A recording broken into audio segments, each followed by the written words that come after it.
Welcome to ASPN academy. இது TNPSC toppers series கொஷினில் part 15 video தான் இன்றைக்கி நம்ம பார்க்க போகிறோம். இந்த வீடியோவில் நான் உங்களுக்காக கஷ்டமான 10 கொஷின்ஸ் எடுத்துகிட்டு வந்திருக்கேன். அந்த 10 கொஷினும் சிலபஸில் நம்ம ஸ்கூல் புக்கில் இருக்கிற லெசன்ஸ்லேருந்து மட்டும்தான், அதுவும் ஜிகே தமிழ்ல இருந்து. ஓகே, வீடியோக்குள்ளே போகலாம். ஃபர்ஸ்ட் கொஷின் பாருங்கள்.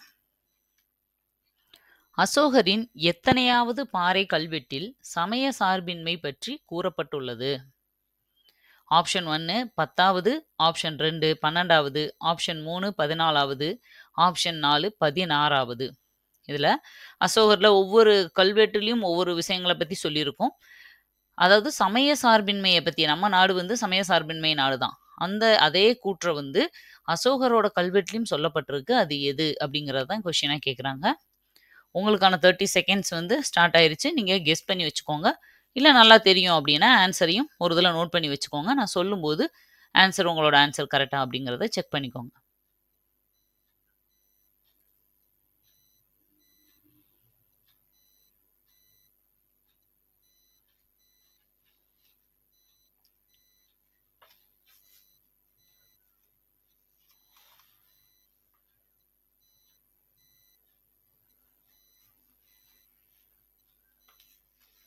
ஓகே, இதுக்கான சரியான விடை என்ன அப்படிங்கிறத பார்க்கலாம். 12வது அப்படிங்கிறது தான் சரியான விடை. 12வது பாறை கல்வெட்டு அப்படின்னு சொல்லுவாங்க. அதில் தான் இந்த சமய சார்பின்மையை பற்றி சொல்லப்பட்டிருக்கு. இது எந்த லெசன்லேருந்து எடுக்கப்பட்ட கொஷின்னா, சமய சார்பின்மை புரிந்து கொள்ளுதல் அப்படின்னு சொல்லி நம்மளுக்கு பாலிட்டியில் சின்ன கிளாஸில் சிவிக்ஸில் ஒரு லெசன் இருக்கும், அதுலேருந்து எடுத்த கொஷின். நெக்ஸ்ட் செகண்ட் கொஷின் பாருங்க. சென்னை மகாஜன சபை இந்திய தேசிய காங்கிரஸோடு இணைந்த ஆண்டு மற்றும் மாநாடு எது? எந்த ஆண்டு எந்த மாநாட்டில் இந்திய தேசிய காங்கிரஸோட இணைஞ்சிச்சு அப்படின்னு சொல்லி கீழே 4 ஆப்ஷன் கொடுத்துருக்காங்க. 4மே இந்திய தேசிய காங்கிரஸ் மாநாடு நடந்த இடங்கள் தான். ஆப்ஷன் 1 1885 பம்பாய் மாநாடு, ஆப்ஷன் 2 1886 கல்கத்தா மாநாடு, ஆப்ஷன் 3 1887 மதராஸ் மாநாடு, 4வது ஆப்ஷன் அனைத்தும் தவறு அப்படிங்கிறது தான் 4வது ஆப்ஷன். இந்த 4 இதில் எது சரியான விடை அப்படிங்கிறத கெஸ் பண்ணிக்கோங்க. ஒருவேளை எக்ஸ்ட்ரா டைம் இருக்கும் உங்களுக்கு அப்படின்னா நீங்கள் இந்த ஆப்ஷன்ஸ் எல்லாமே ஒரு தடவை ஜஸ்ட் அனலைஸ் பண்ணி பாருங்கள். இது சம்மந்தப்பட்ட கொஸ்டின்ஸ், இது பேக்ரவுண்டு என்னென்னலாம் இருக்கோ அதெல்லாமே கொஞ்சம் மைண்டில் அப்படி திங்க் பண்ணிக்கோங்க.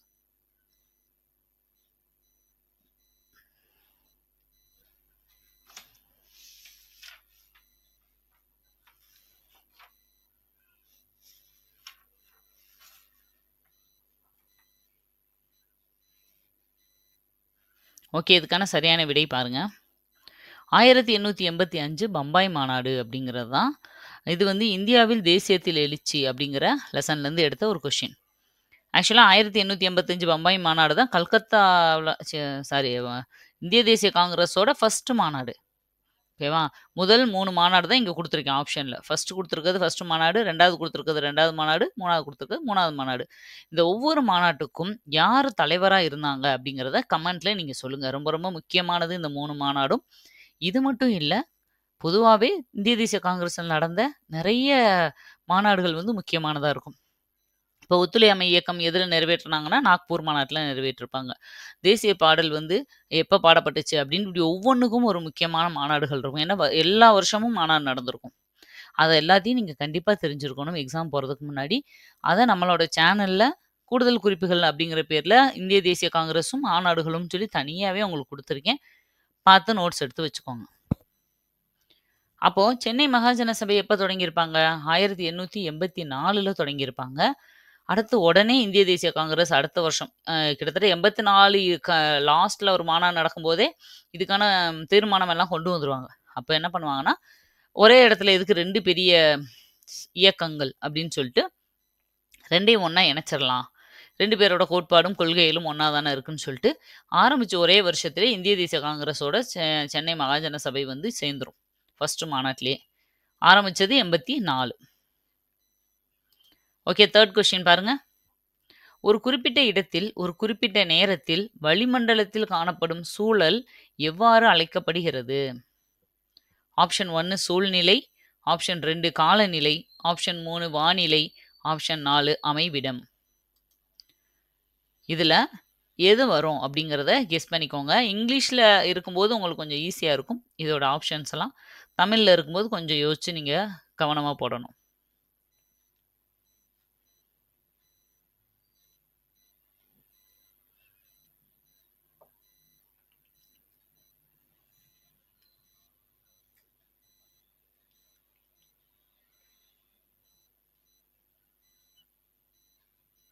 இதுக்கான சரியான விடை என்னன்னு பார்ப்போம்.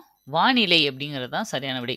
இப்போ இந்த கொஸ்டின் உங்களுக்கு நல்லா புரிஞ்சுதா? அதாவது ஒரு குறிப்பிட்ட ஏதோ ஒரு பர்ட்டிகுலர் பிளேஸ் ஓகேவா? அது தமிழ்நாட்டுல இருக்கலாம், இந்தியால இருக்கலாம், வேற நாட்டுல கூட இருக்கலாம். ஒரு குறிப்பிட்ட இடத்துல ஒரு குறிப்பிட்ட நேரம் பர்ட்டிகுலரா இன்னைக்கு காலையில எப்படி இருக்கும்? இன்னைக்கு ஈவினிங் எப்படி இருக்கும்? ஒரு 2 மணி நேரத்துக்கு எப்படி இருக்கும்? இந்த மாதிரி கம்மியான ஒரு ஷார்ட் பீரியட்ல அங்க இருக்கிற வளிமண்டலத்தோட சூழ்நிலைய பத்தி சொல்றது தான் வானிலை. இத வந்து இங்கிலீஷ்ல வெதர் அப்படின்னு சொல்லுவாங்க. டெய்லி நம்ம நியூஸ் பார்க்கும்போது பாருங்க, வானிலை அறிக்கை அப்படிதான் சொல்லுவாங்க. ஒரு 4 நாளைக்கு மழை இருக்கும். இல்ல ஒரு 3 நாளைக்கு மழை இருக்க வாய்ப்பில்ல. இந்த மாதிரி ஷார்ட்டான பீரியட்ல ஒரு குறிப்பிட்ட இடத்துல இருக்கிறத பத்தி சொன்னா, அது வானிலை. இங்கிலீஷ்ல வெதர். ஆனா, காலநிலை அப்படிங்கிறது அப்படி கிடையாது. லாங் டர்மா பல வருஷங்களா ஒரு பெரிய பரப்புல எப்படி இருக்கு அங்க கிளைமேட் அப்படிங்கிறத பத்தி சொல்றது தான் காலநிலை. அதான் கிளைமேட் அப்படின்னு சொல்லுவோம். இப்ப பொதுவாவே சொல்லுவோம். ஊட்டினாலே கிளைமேட் வந்து கூலிங்கா இருக்கும். அப்போ ஊட்டியில வெயிலே அடிச்சது இல்லையா? அப்படின்னா இருக்கும். ஆனா மேக்ஸிமம் அங்க எப்பயுமே கூலிங்கா இருக்கும். அப்போ ஒரு பெரிய பரப்புல லாங் டர்மா 30 வருஷமா, 50 வருஷமா, 100 வருஷமா நம்ம ஹிஸ்டரி எடுத்து பார்த்தாலும் ஊட்டியும், கொடைக்கானலும் கூலிங்கா தான் இருக்கும். அதனால அங்க கிளைமேட்டே கூலிங் அப்படின்னு நம்ம சொல்லுவோம். இந்த மாதிரி லாங் டேர்மா சொல்றதுக்கு பேரு காலநிலை, கிளைமேட்டு. ஷார்ட்டான பீரியடுக்கு சொல்றதுக்கு பேரு வெதர், வானிலை. உங்களுக்கு டிஃபரன்ஸ் தெரியும்னு நினைக்கிறேன். இது தமிழ்நாட்டின் காலநிலை அப்படின்னு சொல்லி ஒரு லெசன்ல எடுத்த கொஸ்டின் தான் இது. 4th கொஸ்டின் பாருங்க. வங்காளத்தில் அறுவடை திருவிழா எந்த பெயரில் கொண்டாடப்படுகிறது? Option 1 Lohri, option 2 Baisakhi, option 3 Bihu, option 4 Nabanna. இந்த இதுல 4 ஆப்ஷனுமே அறுவடை திருவிழாவை குறிக்கிற ஆப்ஷன் தான். அதையும் நான் சொல்லிடுறேன். ஆனா வங்காளத்துல அறுவடை திருவிழாவுக்கு என்ன பேருன்றது தான் இங்க கொஸ்டின்.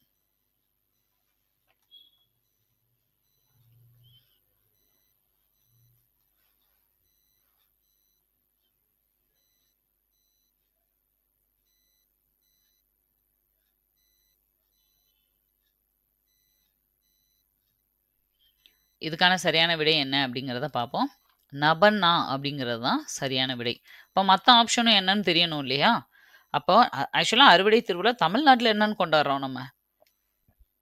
பொங்கல் திருவிழாவா கொண்டாடுறோம். அப்படிதானே?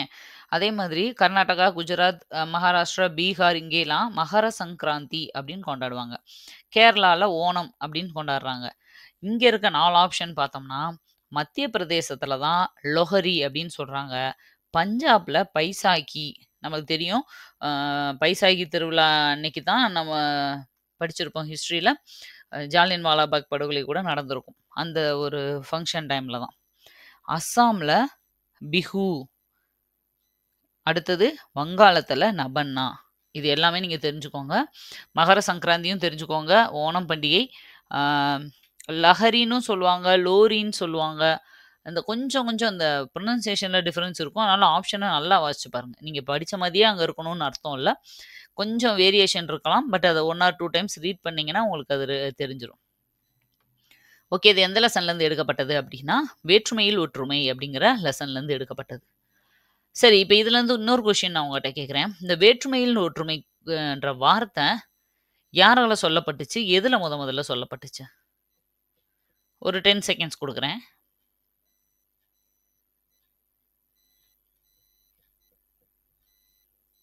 கெஸ் பண்ணிட்டீங்களா?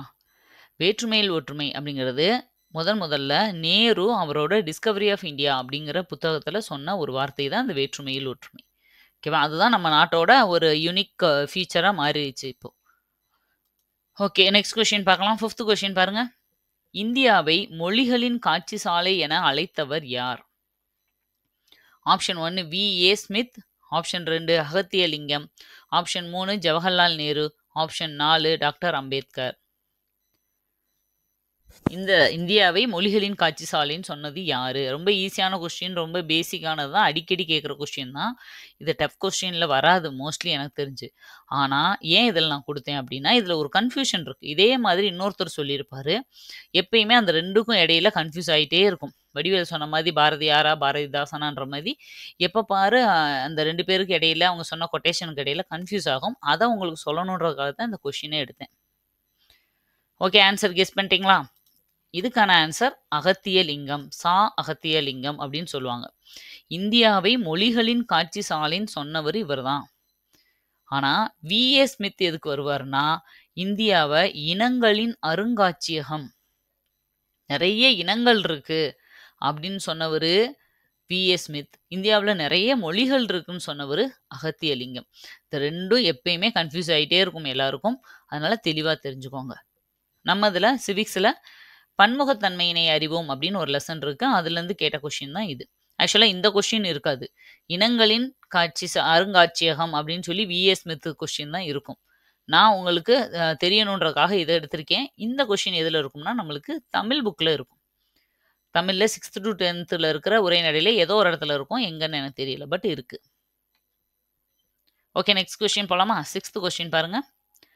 இஸ்லாம், இந்து சமயம் உள்ளிட்ட பல்வேறு சமயங்களைச் சார்ந்த கூறுகள் தனது கல்லறையில் இடம்பெற வேண்டும் என வலியுறுத்திய முகலாய மன்னர் யார்?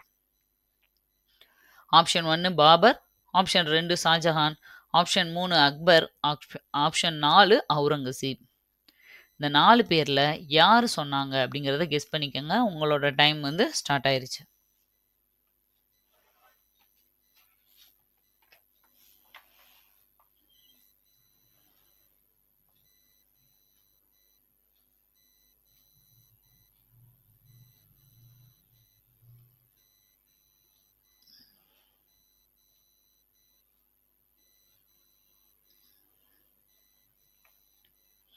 இதுக்கான சரியான விடை என்னன்னு பார்க்கலாம்.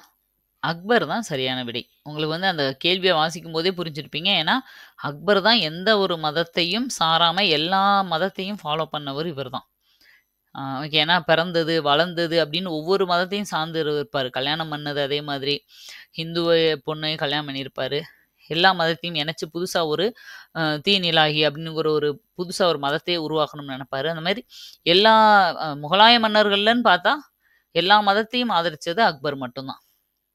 இதுல முகலாய மன்னர்ன்னு குடுத்துட்டதுனால, நீங்க கெஸ் பண்ணிட்டீங்க. 4 ஆப்ஷனும் முகலாயர்லேருந்தே குடுத்ததுனால. மேபி சம்டைம்ஸ் எப்படி குடுப்பாங்கன்னா, எந்த மன்னர்ன்னு மட்டும் குடுத்துட்டு, டெல்லி சுல்தான்ல ஒருத்தர் பேரு, முகலாயர்கள்ல இவரு, இந்த மாரி எல்லாத்தையும் கலந்து குடுத்தாங்கன்னா, அப்ப நீங்க எந்த வம்சத்த சேர்ந்தவங்கன்றதுலயே கன்ஃப்யூஸ் ஆயிரும். அதனால நல்லா தெளிவா தெரிஞ்சு வச்சுக்கோங்க. சமய சார்பின்மையை புரிந்து கொள்ளுதல் அப்படிங்கிறதுலருந்து தான் இந்த கொஸ்டின் எடுத்திருக்கேன். நெக்ஸ்ட் 7th கொஸ்டின் பாருங்க. ஒரு சயின்ஸ் கொஸ்டின். விட்டமின் என்ற வார்த்தையை முதலில் கண்டறிந்தவர் யார்? Option 1 Louis Pasteur, option 2 Varghese Kurien, option 3 doctor Funk, option 4 இவர்களில் யாரும் இல்லை.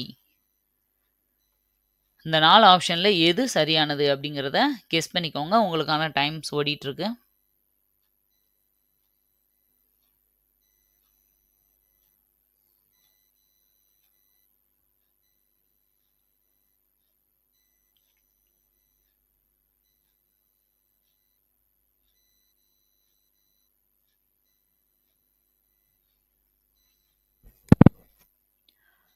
ஓகே, இதுக்கான சரியான விடை என்னன்னு பார்க்கலாம். டாக்டர் ஃபங்க் அப்படிங்கிறது தான் சரியான விடை. சுத்தம் மற்றும் சுகாதாரம், உயிர்வாழ உணவு அப்படிங்கிற சயின்ஸ் செஷன்லேருந்து அந்த கொஸ்டின் கேட்டிருக்கு. இதில் மற்றவங்கள பற்றியும் பார்த்துடலாம். அதாவது டாக்டர் ஃபங்க் தான் வந்து விட்டமின் அப்படிங்கிற வார்த்தையை முத கண்டுபிடிச்சாரு. அப்போ விட்டமின் ஏ, பின்னு எதனால வந்துச்சு? ஏன் அதுக்கு ஏன்னு பேர் வச்சாங்க அப்படின்னா, பெருசாக எந்த ஒரு ரீசனும் இல்லை. ஃபஸ்ட்டு கண்டுபிடிச்சதுனால ஆல்ஃபபெட்டில் ஃபஸ்ட் லெட்டராக போட்டாங்க. ஓகேவா? முத கண்டுபிடிச்ச விட்டமினுக்கு ஏன் அப்படியே பி, சி, டின்னு வந்துருச்சு வரிசையா. ஓகேவா? ஆரம்பிச்சவர் கண்டுபிடிச்சவர் டாக்டர் ஃபங்க். அப்போ இந்த லூயிஸ் பாஸ்டர் யாரு? லூயிஸ் பாஸ்டர் அந்த பேர்லயே இருக்கு. பாஸ்டரைசேஷன் மெத்தட கண்டுபிடிச்சவர் தான் இந்த லூயிஸ் பாஸ்டர். அதாவது பாலை வந்து ஒரு குறிப்பிட்ட டெம்பரேச்சர்ல ஒரு 63 டிகிரி செல்சியஸ்ல ஹீட் பண்ணி 30 நிமிஷம் நல்லா கொதிக்க வச்சு உடனே இம்மீடியட்டா அதை குளிர் ஊட்டினோம்னா அதுக்கு பேர் தான் பாஸ்டரைசேஷன் மெத்தட். ஓகேவா? அதில் என்ன ஆகும் அப்படின்னா அதில் இருக்க நுண்கிருமிகள்லாம் அழிக்கப்படுது இந்த மாதிரி மெத்தடில். அப்போ பால் என்ன ஆகும், ரொம்ப நாளைக்கு கெட்டு போகாமல் இருக்கும். இப்போ நம்ம குட் லைஃப் இந்த மாதிரி பால்லாம் 1 மாதம் வச்சுக்கலாம், 2 மாதம் வச்சுக்கலாம், 6 மாதத்துக்கு யூஸ் பண்ணலாம்லாம் சொல்கிறாங்கல்ல. அந்த மாதிரி இதெல்லாமே இந்த மெத்தடை வச்சு தான். அதில் இருக்க நுண்கிருமியினால தான் அது வந்து வேகமாக கெட்டு போகுது. அதை அழிக்கிறதுக்கான மெத்தடை கண்டுபிடிச்சவர்.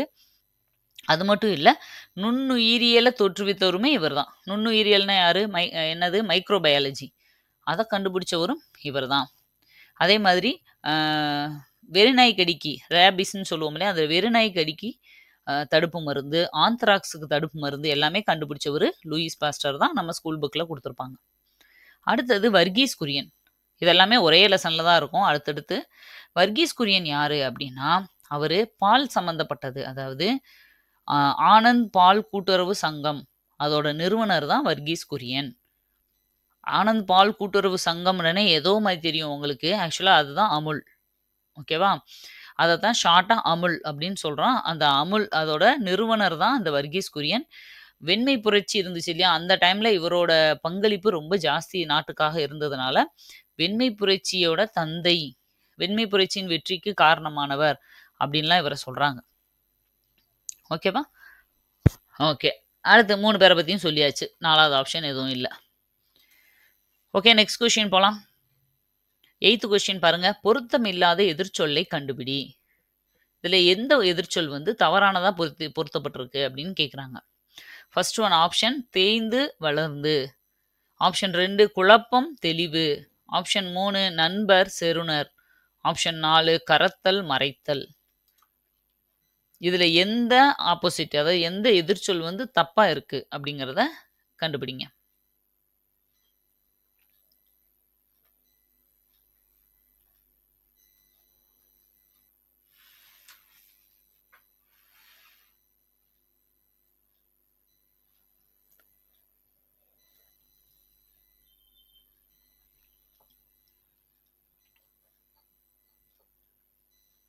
ஓகே, இதுக்கான சரியான விடை என்னன்னு பார்ப்போம். கரத்தல் மறைத்தல் அப்படிங்கிறது தான் தவறானது. ஏன் அப்படி? ஏன்னா தேய்ந்துன்னா வளர்ந்து, ஆப்போசிட் கரெக்டாக தான் இருக்குது. குழப்பம் தெளிவு, அதுவும் கரெக்டாக தான் இருக்குது. நண்பர் செருணர், இதில் செருணருக்கு மீனிங் தெரிஞ்சால் தான் நீங்கள் கரெக்டானு செக் பண்ண முடியும்.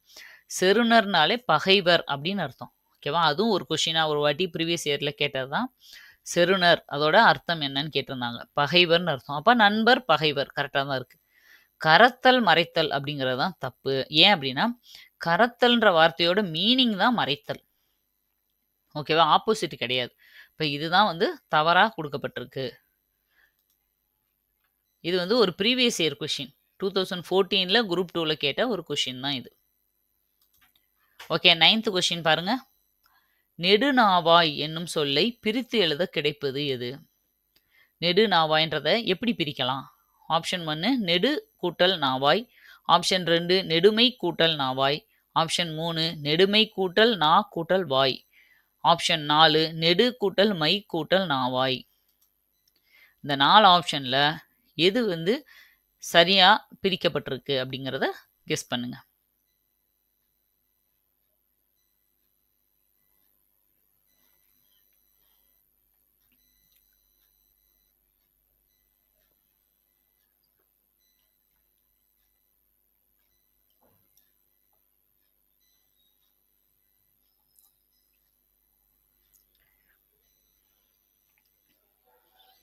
ஓகே, இதுக்கான சரியான விடை என்னன்னு பார்ப்போம். நெடுமை கூட்டல் நாவாய் அப்படிங்கிறது தான் சரியான விடை. இப்படி தான் இதை பிரிக்கணும். இது பிரித்து எழுதுக அப்படிங்கிற ஒரு தலைப்பே நம்ம இதில் இருக்குது. அதுலேருந்தும் கேட்டிருக்காங்க. இது ஒரு ப்ரீவியஸ் இயர் கொஷினும் கூட. 2013-14 கேட்ட ஒரு பிரித்து எழுதுக கொஷின் பேப்பரில் கேட்டது. ஓகே, 10th கொஷின் பார்ப்போம். Last question, science question. பின் வருவனவற்றுள் இது பூஞ்சை கொல்லி கிடையாது. எது ஆக்சுவலாக எது பூஞ்சை கொல்லின்றது, எது வந்து பூஞ்சை கொல்லிக்கு எக்ஸாம்பிள் கிடையாது அப்படின்னு கேட்குறாங்க.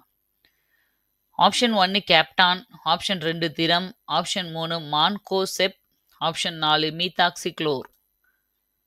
இதில் எது பூஞ்சை கொல்லி கிடையாது? பூஞ்சை கொல்லி, பூச்சிக்கொல்லி, களைக்கொல்லி, எலிக்கொல்லின்னு நிறையா படிப்போம். அதில் ஒவ்வொன்றுக்கும் ஒரு 2-3 எக்ஸாம்பிள்ஸ் நீங்கள் கண்டிப்பாக படிச்சுக்கணும். கெமிஸ்ட்ரியில் படிக்க போகிறதே கம்மி தான். தனிமங்கள், சேர்மங்கள், உரங்கள், பூச்சிக்கொல்லிகள், அமிலம், காரம், உப்பு, அப்புறம் கார்பன் சேர்மங்கள் வேண்டாம், ஒரு சில லெசன் வரும். இவ்வளோ தான் நீங்கள் மொத்தம் படிக்க போகிறீங்க. அதை நல்லா தெளிவாக படிச்சுக்கோங்க. ஓகே, இதுக்கான ஆன்சர் என்னன்னு பார்க்கலாமா? மீத்தாக்சிக்ளோர் அப்படிங்கிறது தான் தவறானது. அப்போ இது என்னது அப்படின்னா, இது ஒரு பூச்சிக்கொல்லி. மீதி 3ம் பூஞ்சைக்கொல்லி. ஓகேவா? தீங்குயிரிகள் மற்றும் பூச்சிக்கொல்லிகள்ன்ற லெசன்லேருந்து எடுத்த கொஸ்டின் தான் இந்த கொஸ்டின்.